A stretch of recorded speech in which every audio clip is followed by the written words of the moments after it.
Hello दोस्तों, परीक्षा पास के हमारे इस यूट्यूब चैनल पे आपका स्वागत है। दोस्तों, रेलवे की इस सीरीज़ में जो प्रीवियस ईयर का हमारा लगातार चल रहा है, आज का दूसरा लेक्चर है। आज का हमारा टॉपिक है पदार्थों का वर्गीकरण, जिसमें यौगिक, मिश्रण और विलयन से जो भी प्रीवियस ईयर में क्वेश्चन पूछे गए हैं, उन क्वेश्चंस को आज हम इस वीडियो में देखेंगे। तो चलिए आइए शुरू करते हैं। आज का पहला प्रश्न, मिश्रण प्रकृति में आगे है खाली स्थान हो सकता है, यानी कि मिश्रण की जो प्रकृति है वो कितने प्रकार की हो सकती है। पहला है समांगी, दूसरा विषमांगी, तीसरा समांगी और विषमांगी दोनों, चौथा है शुद्ध पदार्थ। इस क्वेश्चन का आंसर होगा आंसर सी, समांगी और विषमांगी प्रकार के प्रकृति के मिश्रण हो सकते हैं। आइए हम देखते हैं इसके बारे में कुछ। प्रकृति में मिश्रण समांगी और विषमांगी दोनों होता है। जैसे समांगी मिश्रण नमक और जल का मिश्रण समांगी मिश्रण होता है, चीनी और जल का मिश्रण समांगी मिश्रण होता है। वहीं विषमांगी मिश्रण मिट्टी और रेत का मिश्रण होता है, तेल और जल का मिश्रण होता है।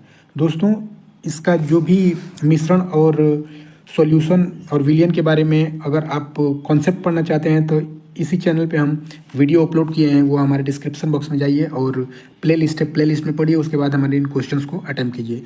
आइए आज का दूसरा क्वेश्चन देखते हैं। एक मिश्र धातु किसका एक उदाहरण है। पहला है कोलाइड विलयन, दूसरा है पायस, तीसरा है ठोस विलयन और चौथा है विविध मिश्रण। इस क्वेश्चन का आंसर होगा आंसर नंबर सी, ठोस विलयन। दो या दो से अधिक रासायनिक पदार्थों के समांगी मिश्रण को विलयन कहते हैं। प्रमुख प्रकार के विलयन निम्नलिखित हैं। प्रमुख प्रकार के जो विलयन है वो दिखाया गया है इस प्रकार। मिश्रण को ठोस में ठोस का विलयन, यानी कि जो ठोस में ठोस का विलयन होता है वो होता है मिश्र धातुएं, जैसे पीतल जो तांबे और जस्ता का मिक्सचर रूप है। अगला है ठोस से द्रव का विलयन, इसमें आता है थैलियम धातु में पारा धातु का विलयन। अगला है गैस में ठोस का विलयन, इसमें आता है वायु में कपूर का विलयन। अगला है द्रव में द्रव का विलयन, इसमें जल में एल्कोहल का विलयन आता है। अगला है गैस में द्रव का विलयन, इसमें कोहरा या अमोनिया गैस का जल में विलयन इत्यादि आता है। आइए आज का अगला क्वेश्चन देखते हैं। निम्नलिखित में कौन सा विषमांगी मिश्रण है। पहला ऑप्शन है पीतल, दूसरा है पानी में चीनी का घोल, तीसरा है वायु और चौथा है दूध। इसमें कह रहा है कि विषमांगी मिश्रण, समांगी और विषमांगी मिश्रण आप जानते हैं दो प्रकार होते हैं। इस क्वेश्चन का आंसर होगा answer number D. Answer number D इसका आंसर होगा। दूध एक विषमांगी मिश्रण है। विषमांगी मिश्रण वह मिश्रण होता है जिसके प्रत्येक भागों में उसके अवयवी पदार्थों के संगठक व विभिन्न गुणधर्म एक जैसे नहीं होते हैं, जैसे लोहा एवं गंधक का मिश्रण, बालू एवं नमक का मिश्रण। अगला क्वेश्चन है क्वेश्चन, सामान्य पदार्थों के भौतिक अवस्था में शामिल नहीं है। खाली स्थान है पदार्थ। पहला है कोलाइड, दूसरा है गैसीय, तीसरा है तरल और चौथा है मिट्टी। इस क्वेश्चन का आंसर होगा आंसर एक कोलाइड। आइए कोलाइड के बारे में हम देखते हैं। कोलाइड पदार्थ सामान्य पदार्थों की भौतिक अवस्था में शामिल नहीं है। यह एक रासायनिक मिश्रण होता है जिसमें एक पदार्थ के कण दूसरे पदार्थ में समान रूप से प्रक्षेपित होते हैं। पदार्थ की मुख्यतः तीन अवस्थाएं हैं, ठोस, द्रव तथा गैस। आइए अगला क्वेश्चन देखते हैं। हवा, हवा क्या है। शुद्ध मिश्रण, केवल मिश्रणों का मिश्रण, केवल तत्वों का मिश्रण, दोनों तत्वों और यौगिकों का मिश्रण। ये एनटीपीसी 2016 में पूछा गया प्रश्न है। इस क्वेश्चन का आंसर होगा डी। वायु पृथ्वी के वायुमंडल में शामिल गैसों, तत्वों और यौगिकों का मिश्रण है। वायुमंडल में पाई जाने वाली गैसें निम्नलिखित हैं। नाइट्रोजन 78% के करीब, ऑक्सीजन 21% के करीब, आर्गन 0.93% के करीब, नियान 0.0018% के करीब, वहीं हीलियम 0.00524% के करीब और मीथेन 0.02% के करीब पाया जाता है। अगला क्वेश्चन है वह विजातीय मिश्रण जिसमें विलय के कण घुलते नहीं हैं बल्कि पूरे माध्यम में निलंबित बने रहते हैं कहलाता है। असंतृप्त विलयन, सस्पेंशन, कोलाइड, संतृप्त विलयन। इस क्वेश्चन का आंसर है आंसर नंबर बी, सस्पेंशन। ऐसा विजातीय मिश्रण जिसमें विलय के कण घुलते नहीं हैं बल्कि पूरे माध्यम में निलंबित बने रहते हैं, वह सस्पेंशन कहलाता है। अगला क्वेश्चन देखते हैं। ये आरआरबी एनटीपीसी 2017 में आया हुआ क्वेश्चन है। विज्ञान में वह कौन सा नियम मिश्रण के गुणों का पालन नहीं करता है? पहला है मिश्रण के घटक उनके गुणों को बरकरार रखते हैं। दूसरा है मिश्रण अलग अलग पदार्थ के हो सकते हैं। तीसरा है इसे भौतिक विधि से अलग किया जा सकता है। चौथा है इसकी संरचना तय है। इस क्वेश्चन का आंसर होगा डी, इसकी संरचना तय है। रसायन विज्ञान में वह पदार्थ जो दो या दो से अधिक तत्वों, यौगिकों या पदार्थों को किसी भी अनुपात में मिलाने से प्राप्त होता है, मिश्रण कहलाता है। अर्थात मिश्रण की कोई निश्चित संरचना तय नहीं है। मिश्रण को सरल यांत्रिक विधियों द्वारा पुनः उसके प्रारंभिक अवयवों में अलग किया जा सकता है। मिश्रण में उपस्थित उसके घटक अपने गुणों को सदैव बरकरार रखते हैं, जैसे नमक व बालू का मिश्रण। अगला क्वेश्चन है क्वेश्चन नंबर 17 है वैसे तो। जब दो तरल पदार्थ एक दूसरे में घुलते नहीं हैं और सॉल्यूशन नहीं बनाते हैं तो वो उसे क्या कहते हैं? पहला है सॉल्वेंट, दूसरा है सॉल्यूट, तीसरा है अमिश्रणीय, चौथा है डिकेंटेशन। इस क्वेश्चन का आंसर होगा सी, अमिसिबल। जब दो तरल पदार्थ एक दूसरे में घुलते नहीं हैं और सॉल्यूशन नहीं बनाते हैं तो उन्हें अमिश्रणीय, इमिसिबल पदार्थ कहते हैं। तेल और पानी दो तरल पदार्थ हैं जो अमिश्रणीय हैं। आप अक्सर देखते होंगे कि तेल और पानी को मिलाने पे वो पूरी तरीके से मिक्स नहीं हो पाते हैं। अगला क्वेश्चन है शक्कर के घोल में शक्कर एक खाली स्थान है, विलायक, घुला हुआ पदार्थ, कोलाइड या सस्पेंशन।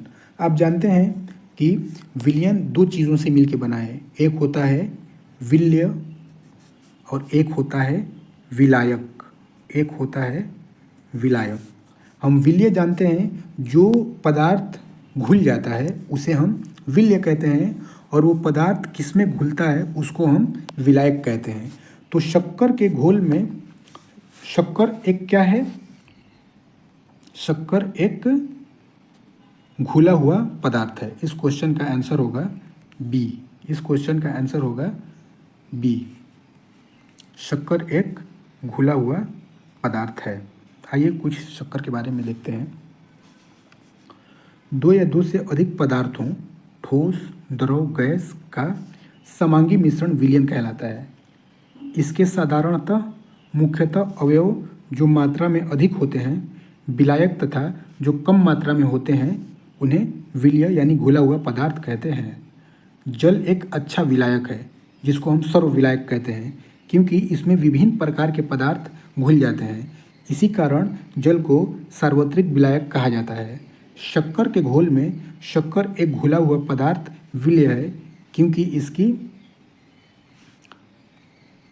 इसकी मात्रा विलायक में कम होती है। आइए अगला क्वेश्चन देखते हैं।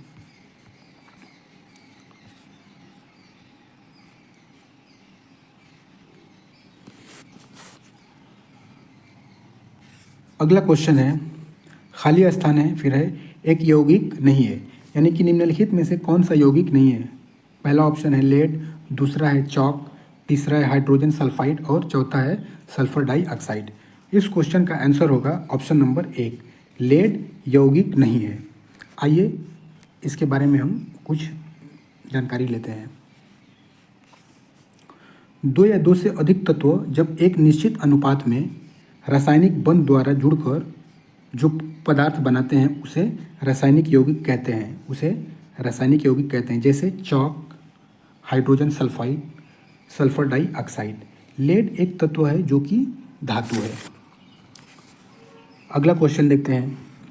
रेत और चीनी का मिश्रण एक उदाहरण है, यानी किसका उदाहरण है? विजातीय मिश्रण का, कोलाइड विलयन का, सजातीय मिश्रण का या निलंबन का? दोस्तों, विजातीय मिश्रण और समजातीय मिश्रण को हम समांगी और विषमांगी मिश्रण के नाम से जानते हैं। ये इसका मतलब होता है समांगी मिश्रण और इसका होता है विषमांगी मिश्रण। तो इस क्वेश्चन का आंसर होगा रेत और चीनी का मिश्रण जो है वो विजातीय मिश्रण यानी विषमांगी मिश्रण होता है। अगला क्वेश्चन देखते हैं। अगला टॉपिक ही चेंज हो गया। अगला टॉपिक है भौतिक एवं रासायनिक परिवर्तन। दोस्तों, ये सारे के सारे प्रीवियस ईयर में आए हुए क्वेश्चन हैं। उम्मीद है इन हमारे वीडियो से आप तमाम लोगों को फ़ायदा होगी। तो चलिए आइए अगला टॉपिक है भौतिक एवं रासायनिक परिवर्तन। इस टॉपिक का पहला प्रश्न है और इस कड़ी का 21वां प्रश्न है। इस कड़ी का 21वां प्रश्न है, निम्नलिखित में से कौन सा भौतिक परिवर्तन नहीं है? पहला है ठोसों का द्रव में पिघलना, गैसों का द्रव में द्रवीकरण, पदार्थों का किण्वन, द्रवों का गैसों में वाष्पीकरण। दोस्तों, भौतिक परिवर्तन और रासायनिक परिवर्तन हम अपने प्रीवियस वीडियो में बता चुके हैं। इस क्वेश्चन में कह रहा है कि भौतिक परिवर्तन नहीं है। इस क्वेश्चन का आंसर होगा पदार्थों का किण्वन, यानी ऑप्शन सी, पदार्थों का किण्वन जो है ये भौतिक परिवर्तन नहीं है। भौतिक परिवर्तन का मतलब ये होता है कि किसी एक पदार्थ को, द्रव को गैस में या गैस को फिर वापस द्रव में या द्रव को ठोस में और ठोस को वापस द्रव में परिवर्तित करने की गुण को हम भौतिक परिवर्तन कहते हैं। चलिए आइए हम देखते हैं। पदार्थों का किण्वन एक रासायनिक प्रक्रिया या परिवर्तन है, जैसे दूध से दही का बनना, गन्ने के रस से सिरके का बनना आदि। ये सब जो है ये रासायनिक परिवर्तन के उदाहरण है। क्या? दूध से दही का बनना और गन्ने के जूस से सिरके का बनना। अगला क्वेश्चन है, इनमें कौन सा रासायनिक परिवर्तन नहीं है? ईंधन का दहन, ये रासायनिक परिवर्तन है। अम्लीकृत जल का वैद्युत अपघटन, ऑक्सीकरण, लौह में जंग लगना, ये भी रासायनिक परिवर्तन है। प्लेटिनम तार का जलना, प्लेटिनम तार का जलना, ये भी रासायनिक परिवर्तन है। यानी इस क्वेश्चन का आंसर होगा आंसर बी, अम्लीकृत जल का विद्युत अपघटन, ये जो है ये भौतिक परिवर्तन है, जो कि रासायनिक परिवर्तन नहीं है। इस क्वेश्चन का आंसर हो जाएगा आंसर बी। आइए देखते हैं। रासायनिक परिवर्तन अम्लीकृत जल का विद्युत अपघटन नहीं है, जबकि ईंधन का दहन, ऑक्सीकरण, लौह में जंग लगना, प्लेटिनम तार का जलना सभी रासायनिक परिवर्तन के उदाहरण हैं। अगला है क्वेश्चन, इनमें से कौन सा एक रासायनिक परिवर्तन है? मक्खन का खट्टा होना, CO2 से सूखी बर्फ बनाना, एक प्लेटिनम तार का गर्म होना, लोहे का चुंबकीकरण। ये जो है रासायनिक परिवर्तन, इनमें से कौन सा एक रासायनिक परिवर्तन है? इस क्वेश्चन का आंसर होगा मक्खन का खट्टा होना। मक्खन का खट्टा होना रासायनिक परिवर्तन है। वे परिवर्तन जिसमें नए पदार्थ बनते हैं वे रासायनिक परिवर्तन कहलाते हैं। यह एक अनुत्क्रमणीय प्रक्रिया है। अनुत्क्रमणीय प्रक्रिया का मतलब ये होता है कि एक वस्तु जब दूसरी वस्तु में कन्वर्ट हो जाती है, बदल जाती है, तो वो फिर दोबारा पुनः अपने प्रारंभिक अवस्था में नहीं आती है। रासायनिक परिवर्तन के बाद पदार्थ वापस उसी मूल पदार्थ में परिवर्तित नहीं होते हैं। इसके उदाहरण हैं मक्खन का खट्टा होना, कागज़ का जलना, लोहे में जंग लगना। आइए अगला क्वेश्चन देखते हैं। क्वेश्चन नंबर 24, लोहे में जंग लगना इनमें से किसका सामान्य उदाहरण है? इस क्वेश्चन का आंसर होगा रासायनिक परिवर्तन, यानी कि लोहे में जो जंग लगता है वो रासायनिक परिवर्तन का उदाहरण है। जब कोई पदार्थ किसी अन्य पदार्थ से मिलकर एक नया पदार्थ बनाता है तो इसे रासायनिक परिवर्तन कहते हैं। लोहे में जंग लगना रासायनिक परिवर्तन का उदाहरण है। रासायनिक परिवर्तन के अन्य उदाहरण हैं दूध का दही में परिवर्तन, अगरबत्ती का जलना। अगला क्वेश्चन देखते हैं। इनमें से कौन सा रासायनिक परिवर्तन का एक उदाहरण है? पहला है उदर्वपातन, दूसरा है क्रिस्टलीकरण, तीसरा है निष्क्रियकरण, दूसरा है आसवन। इस क्वेश्चन का आंसर होगा आंसर सी, निष्क्रियकरण। वह परिवर्तन जिसमें एक अथवा एक से अधिक नए पदार्थ बनते हैं रासायनिक परिवर्तन कहलाते हैं। रासायनिक परिवर्तन को रासायनिक अभिक्रिया भी कहते हैं। निष्क्रियकरण यानी उदासीकरण एक प्रकार का रासायनिक परिवर्तन है। किसी अम्ल और किसी क्षार के बीच होने वाली अभिक्रिया उदासीकरण या निष्क्रियकरण कहलाती है। इस प्रक्रम में उसका ऊष्मा के निर्मुक्त होने के साथ साथ लवण और जल निर्मित होते हैं। ये आप देख सकते हैं, ये है अम्ल, ये है क्षारक। जब अम्ल और क्षारक आपस में क्रिया करते हैं तो लवण और जल बनाते हैं। ऊर्ध्वपातन, क्रिस्टलीकरण तथा आसवन भौतिक परिवर्तन के उदाहरण हैं। अगला क्वेश्चन है, एक रासायनिक परिवर्तन नहीं है। एक अंडा पकाना, एक आइस क्यूब पिघलाना, केक को बेक करना और केला सड़ना। इसमें पूछ रहा है कि कौन सी घटना रासायनिक परिवर्तन नहीं है। इस क्वेश्चन का आंसर हो जाएगा आंसर बी, एक आइस क्यूब का पिघलना। पदार्थ के आकार, माप, रंग और अवस्था जैसे गुण उसके भौतिक गुण कहलाते हैं। वह परिवर्तन जिसमें किसी पदार्थ के भौतिक गुणों में परिवर्तन हो जाता है भौतिक परिवर्तन कहलाता है। ऐसे परिवर्तन में कोई नया पदार्थ नहीं बनता है। आइस क्यूब का पिघलना भौतिक परिवर्तन का उदाहरण है। शेष अन्य विकल्प रासायनिक परिवर्तन के उदाहरण हैं इस वाले क्वेश्चन में। अगला क्वेश्चन है, उस प्रक्रिया का क्या नाम है जिसमें गैस सीधे ही ठोस अवस्था में परिवर्तित हो जाते हैं। यानी कि जो गैस हैं वो सीधे ठोस अवस्था में परिवर्तित हो जाते हैं। इस क्वेश्चन का आंसर पहला ऑप्शन है सब्लिमेशन, दूसरा है डिपोजिशन, तीसरा है कंडेंसेशन, चौथा है इवेपोरेशन। इस क्वेश्चन का आंसर होगा आंसर बी, डिपोजिशन। आइए देखते हैं डिपोजिशन क्या होता है। वह प्रक्रिया है जिसके द्वारा कोई पदार्थ गैस अवस्था से सीधे ठोस अवस्था में परिवर्तित हो जाता है, जिसको हम डिपोजिशन कहते हैं। अब संघनन यानी कंडेंसेशन, वह प्रक्रिया है जिसके द्वारा कोई पदार्थ वाष्प से तरल अवस्था में परिवर्तित होता है, जैसे वाष्प का जल में परिवर्तित होना। अगला क्वेश्चन है, इसी में हम देख लेते हैं ऊर्ध्वपातन क्या कहलाता है।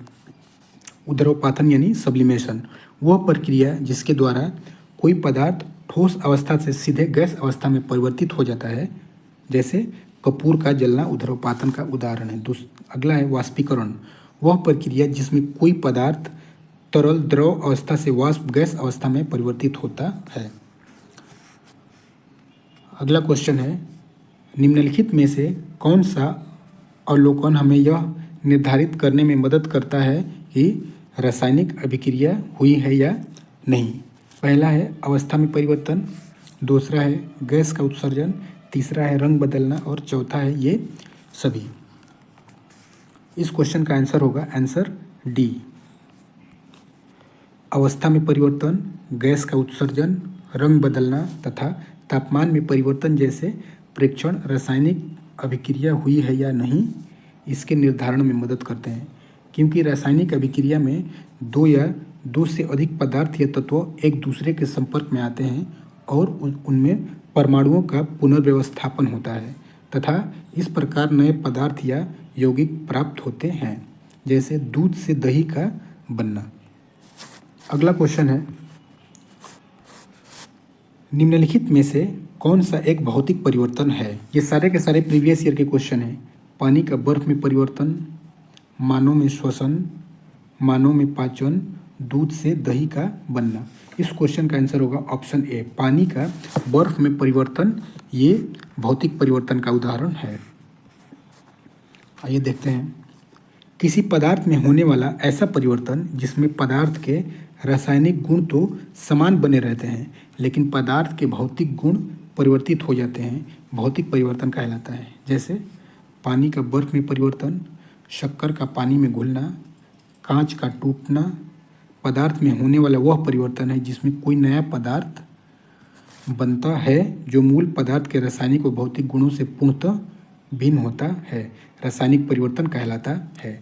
यानी जब कोई नया पदार्थ बनता है वो रासायनिक परिवर्तन कहलाता है। जैसे लोहे पर जंग लगना, दूध से दही का बनना।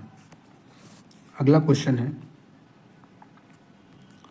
आरआरबी ग्रुप डी का पूछा हुआ है, निम्न में से कौन सा रासायनिक परिवर्तन का उदाहरण नहीं है?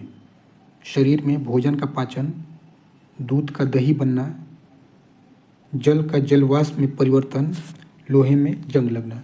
इस क्वेश्चन का आंसर होगा सी। ये जो है ये भौतिक परिवर्तन है, ये भौतिक परिवर्तन है और बाकी सब जो है वो रासायनिक परिवर्तन है। वह परिवर्तन जिसमें परिवर्तन के पश्चात पदार्थ को पुनः पूर्व अवस्था में प्राप्त न किया जा सके रासायनिक परिवर्तन कहलाता है। इसमें नया पदार्थ बनता है। प्रकृति में भौतिक व रासायनिक परिवर्तन दोनों होता है। जैसे दूध से दही का बनना, शरीर में भोजन का पाचन एवं लोहे में जंग लगना आदि रासायनिक परिवर्तन के उदाहरण हैं। जबकि जल का जलवाष्प में परिवर्तन वाष्पीकरण कहलाता है और यह एक भौतिक परिवर्तन के अंतर्गत आता है। अगला क्वेश्चन है ग्रुप डी में आया हुआ, निम्नलिखित में से कौन सा विकल्प रासायनिक परिवर्तन है? दूध का दही में परिवर्तन होना, शुष्क बर्फ का सब्लिमेशन, रेत का पानी में घुलना, चीनी का पानी में घुलना। इस क्वेश्चन का आंसर होगा पहला, दूध का दही में परिवर्तन। अगला क्वेश्चन है, निम्नलिखित में से कौन सा एक भौतिक परिवर्तन है? अंगूर किण्वित होना, फलों का पकना, बर्फ का पिघलना और दूध से दही जमना। इस क्वेश्चन का आंसर होगा बर्फ का पिघलना, यह एक भौतिक परिवर्तन है। आगे हम देखते हैं, अब अगला टॉपिक है द्रव्यमान संरक्षण का नियम। इसको हम अगले वीडियो में बताएंगे। दोस्तों उम्मीद है हमारी वीडियो आपको अच्छी लग रही होगी। अगर हमारी वीडियो आपको अच्छी लग रही है तो हमारी वीडियो को लाइक करिए और हमारे चैनल को सब्सक्राइब करिए। हम फिर नेक्स्ट वीडियो में मिलेंगे। धन्यवाद।